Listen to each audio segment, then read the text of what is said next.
Donc, on... Ah ouais, exactement. Ouais.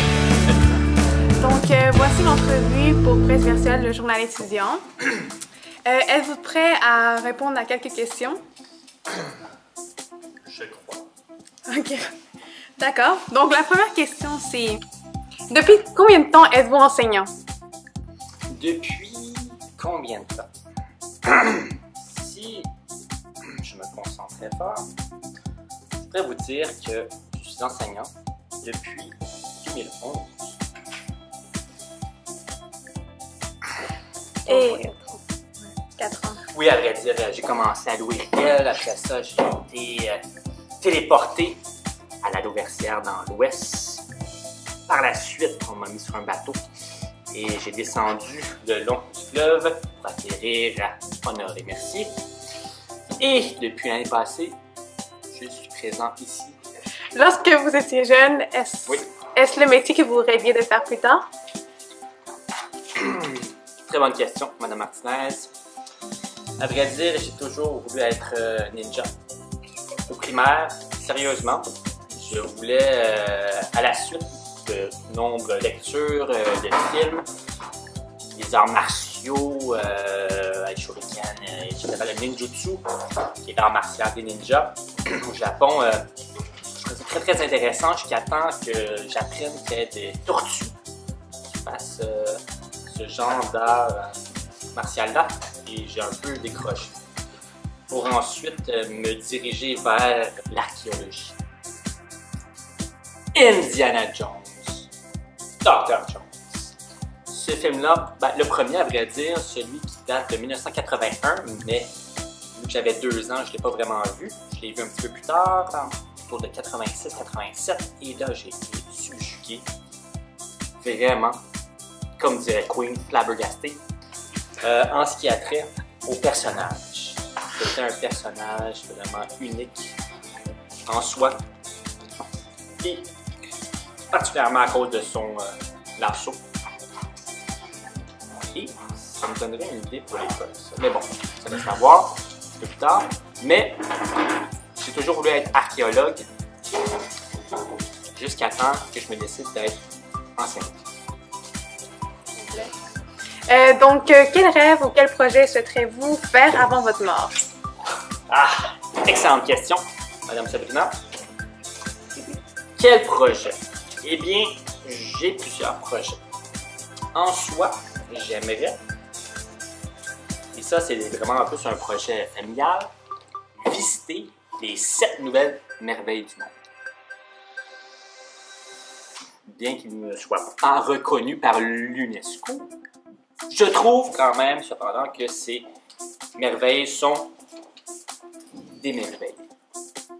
À vrai dire, j'aimerais bien commencer par, et j'ai commencé il y a de quelques années, tu vas sans dire, je ne peux pas oublier, Chichén Itzá, pour me diriger par la suite vers Machu Picchu, et après ça aller au Brésil vers le Christ Rédempteur, et après ça, me diriger de l'autre côté pour aller voir le Taj Mahal. Le Taj Mahal, c'est Taj, qui devient Mahal. Je vais par la suite aussi me diriger vers le Colisée. Ce Colisée. Très intéressant, hein, ce Colisée-là. Mais ça, on va voir ça lors de mon prochain cours. Nous avons aussi Petra. Petra. Cette tombe pestre en Jordanie qui est merveilleuse. J'allais oublier la muraille de Chine. Mais vraiment mon rêve, mon projet en tant que tel, ça serait de fournir, et ça c'est le moment triste de la présentation, non, pas vraiment. C'est vraiment, je pense, mon but ultime c'est vraiment de fournir à mes enfants la meilleure éducation possible. Vraiment les inculquer les valeurs humanistes que l'on doit avoir, si je peux dire, afin qu'ils puissent avoir ce bagage-là toute leur vie. Ça serait vraiment ça mon grand projet. Et quelle est votre plus grande qualité? La franchise, je suis très sérieux, je ne dérègle jamais des normes et Je suis organisé. Tel que l'on peut voir à chaque début de cours. C'est le grand plaisir de tout le monde. Oui, avec l'excitation. Exactement. Donc, quel est votre plus grand défaut?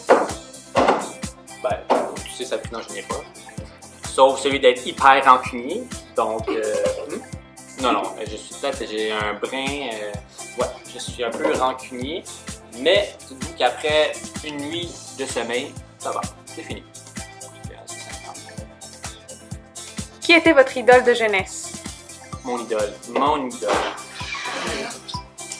Ben, Yoda a toujours été quand même un personnage à part, mais je vais aller plus dans le réalisme avec Garry Kasparov, grand champion maître d'échecs. Un des premiers à avoir battu Deep Blue à la fin des années 90. J'adore les échecs, j'ai joué très très longtemps aux échecs et je me rappelle encore de mémoire de Anatoly Karpov et récemment je revoyais un documentaire Bobby Fischer Against the World qui présentait ce grand joueur, un des plus grands joueurs d'échecs, Bobby Fischer, qui avait été en Islande jouer contre Boris Spassky. Et on voyait vraiment cette tournure-là entre l'URSS, cette guerre froide-là, et les États-Unis. Et c'est vraiment, il y a une ambiance très, très particulière, mais j'ai vraiment toujours adoré les échecs et je peux vraiment vous dire que Kasparov a été un des grands pour ma part. Et demeure aussi un être, je pense, en soi très impliqué. Il avait fondé un parti politique en Russie contre M. Poutine. Il s'est présenté aux dernières élections. Il est très, très actif politiquement et il n'en demeure pas moins une personne très, très réfléchie. OK. Donc, maintenant, parlons de vous au secondaire. Oui. Donc, quelle matière préférez-vous au secondaire? Quelle matière? Ben, quelle matière? Pour être franc encore, je pense que ça dépend des profs. Les profs vont influencer grandement, ils vont avoir un apport à, disons, à l'acceptation du cours. Si le prof aime la matière, s'il présente bien, s'il y a un dévouement envers les élèves, je crois pertinemment que nous allons aimer la matière. Donc, si je me retrouve en secondaire 2, il y avait le cours de musique avec la flûte alto. J'avais adoré encore une prof qui était très très impliquée. Monsieur Bob Lemieux en secondaire 3, les maths, adorait les Canadiens, mais il n'était pas encore là à l'époque, mais qui adorait les Canadiens. C'était vraiment très intéressant de pouvoir être aspiré par son énergie. C'était très sympathique. Mais je peux vous dire qu'en tant que tel, les cours de base, histoire, géo, etc., c'est des cours que j'apprécie. Est-ce que vous aimiez éthique? Qui s'appelait jadis culture religieuse parce qu'il y avait une séparation, il y avait le cours de morale et le cours de culture religieuse. Et disons, malheureusement, il n'y avait pas de citation, il n'y avait pas vraiment de thème intéressant comme aujourd'hui. Hein? Et nécessairement, c'était un peu différent parce que c'était vraiment plus basé sur la foi et le fait qu'il fallait apprendre l'histoire biblique. Qui n'en est pas moins très intéressant. Là. Ça, il va sembler c'est intéressant, mais la structure était bien différente de celle d'aujourd'hui, qui fait en sorte que parfois les enseignants étaient plus ou moins captivants. Mais je me rappelle de M. Brisebois en secondaire 1 et 2. Lui, à chaque année, il faisait tirer des montres télévision. Hein? Ça, on parle bien des débuts des années 90. Lui, il allait acheter ça à New York, il revenait après ça et il faisait tirer ça ensemble de la classe. Donc, il achetait plusieurs montres pour toutes les classes. Puis, à chaque cours, on devait réciter à l'oral l'histoire qu'on avait vue durant le cours devant la classe. Et celui qui récitait le mieux l'histoire recevait un 2 $ en papier. OK. Et puis, quel genre d'élève étiez-vous? Je crois que j'étais à mon affaire, tout en ayant peut-être un soupçon de taquinerie. Pas trop loin. Et qu'aimez-vous de l'Académie de Roberval? À vrai dire, j'adore l'implication. J'adore les élèves, le fait que ça soit des élèves stimulants qui veulent participer, qui travaillent fort, qui vont mettre les efforts pour. Une fois qu'on parcourt un peu les écoles, on peut s'apercevoir que parfois il y a vraiment des milieux qui vous conviennent un peu mieux.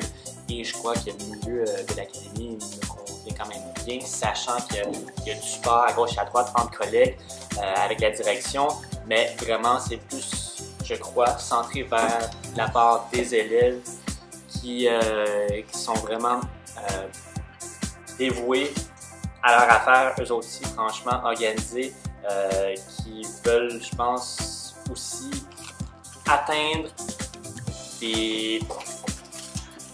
pas d'aide, mais atteindre un degré de connaissance quand même assez poussé afin que ça puisse leur permettre d'évoluer, de s'épanouir et de grandir et de mener une bonne vie, quoi. Et quel pays aimeriez-vous visiter et pourquoi? Donc, je dirais en ce moment le Pérou. Mais là encore, ça serait vraiment un voyage de groupe, de famille. Donc, j'aimerais bien quand même aller voir un peu partout avec la famille ancienne, que ce soit du côté plus méditerranéen, ou simplement aller là encore plus à l'est, le Japon, là encore, terre qui est très intéressante en ce qui a trait à la culture. Oui, on parle souvent des avancées technologiques, comme quoi c'est le pays le plus avancé, mais là encore, cette culture-là plus spirituelle serait, je pense, très intéressante à connaître et à approfondir. Si vous devriez donner un dernier conseil à chacun de vos élèves, quel serait-il? Écoutez. Écoutez quoi?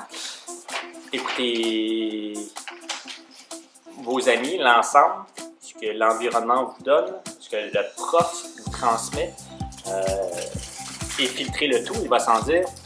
Mais il y avait jadis Socrate, feu Socrate, ça fait quand même quelques années, qui disait la seule chose que je sais, c'est que je ne sais rien.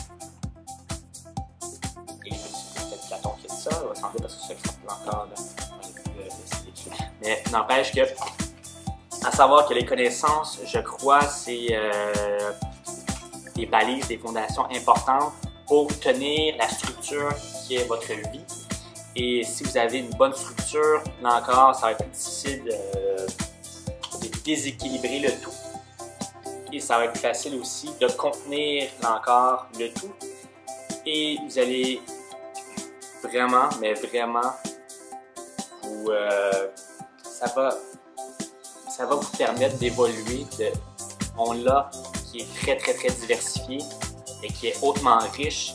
Et pour vous, vous allez vraiment être, je crois, heureux grâce à ce tout-là. De sorte que nous, à l'école, essayons de transmettre ce bagage-là, mais ce n'est qu'un pas. Vous devez faire la suite encore de la route, du chemin, afin vraiment de s'émanciper comme bon semble.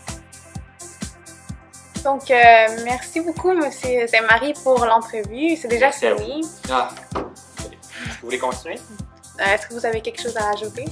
Non. Je voudrais remercier Sabrina de m'avoir offert cette tribune, tout comme ma partisane numéro 1, Queen, sur ça. Je vous laisse. D'accord, merci.